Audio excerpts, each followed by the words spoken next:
Hello, I am Dr. Priyanka, consultant pulmonologist and sleep specialist from Shrestha Hospitals, Guntur. ఈ రోజు మనం lung cancer గురించి కొంచెం తెలుసుకుందాం. What is lung cancer? Lung cancer అంటే మన ఊపిరితిత్తుల్లో అబ్నార్మల్గా సెల్స్ పెరిగినప్పుడు లంగ్ క్యాన్సర్గా మారుతుంది. ఇది ఎంతమందికి వస్తుంది, ఎంత ఉంది అంటే ఆల్మోస్ట్ లంగ్ క్యాన్సర్ వరల్డ్ మొత్తం మీద ఇండియా 4th ప్లేస్లో ఉంది లంగ్ క్యాన్సర్ కాజింగ్లో. And lung cancer is the first rated death, cancer related డెత్స్లో ఫస్ట్ అనేది lung cancer, even beyond cervical cancer and colon cancers. So ఎవరికి రావచ్చు ఈ లంగ్ క్యాన్సర్ అంటే రిస్క్ ఫ్యాక్టర్స్ ఏంటి మనకు డెవలప్ అవ్వటానికి అనేది అంటే మోస్ట్ లంగ్ క్యాన్సర్స్కి ఇంపార్టెంట్ స్మోకింగ్, అంటే సిగరెట్స్ కానీ బీడీస్ కానీ చుట్ట కానీ ఏదైనా స్మోకింగ్ కానీ. అది కాకుండా ఇప్పుడు ఈ రీసెంట్ స్టాటిస్టిక్స్లో 40% ఆఫ్ ద లంగ్ క్యాన్సర్స్ అనేది నాన్ స్మోకింగ్ పీపుల్కి వస్తుంది. అంటే ఎవరంటే సెకండ్ హ్యాండ్ స్మోకింగ్, అంటే పక్కన వాళ్ళు స్మోక్ చేస్తున్నా మనం అక్కడ ఉన్నా కూడా మనకి equal amount of smoke exposure ఉంటుంది. అండ్ కట్టెలు పోయి వాడేవాళ్ళు, అండ్ ఆక్యుపేషనల్గా ఆస్బెస్టోస్ కానీ రేడియేషన్ దగ్గర వర్క్ చేసేవాళ్ళు. అపార్ట్ ఫ్రమ్ ఆల్ దిస్, ఇది కాకుండా మన పొల్యూషన్, బాగా ఎయిర్ పొల్యూషన్ ఉన్న ఏరియాస్లో, ఇవన్నీ కూడా రిస్క్ ఫ్యాక్టర్స్. అండ్ మళ్ళీ జెనెటిక్ హిస్టరీ, అంటే మన ఫ్యామిలీలో ఎవరికైనా లంగ్ క్యాన్సర్ ఫస్ట్ డిగ్రీ రిలేటివ్స్కి ఎఫెక్ట్ అయి ఉంటే జెనెటిక్ కాజెస్, వీటన్నిటి వల్ల మనకి లంగ్ క్యాన్సర్ వచ్చే అవకాశం ఉంటుంది. నెక్స్ట్ మనకి సిమ్టమ్స్ ఎలా ఉండొచ్చు లంగ్ క్యాన్సర్ వల్ల?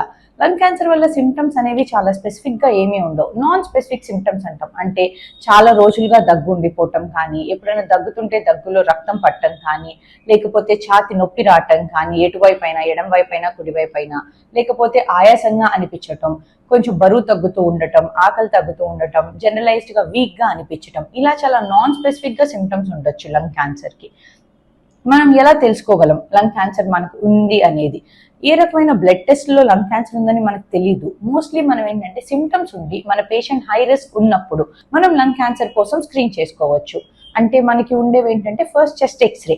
చెస్ట్ ఎక్స్రేలో మనకి ఏదైనా కనిపిస్తే లీజన్స్ కనిపించవచ్చు, కానీ చెస్ట్ ఎక్స్రేలో కనిపించాలంటే అట్లీస్ట్ కొంచెం పెద్ద సైజు ఉంటేనే మనకు కనిపిస్తుంది. సో అలా కాకుండా మనం సిటీ చెస్ట్ చేయొచ్చు. ఓన్లీ మనం లంగ్ క్యాన్సర్ కోసం సిటీ చెస్ట్ చేసేటట్టు అయితే ఇప్పుడు లో డోస్ సిటీ అనేది చేస్తాం.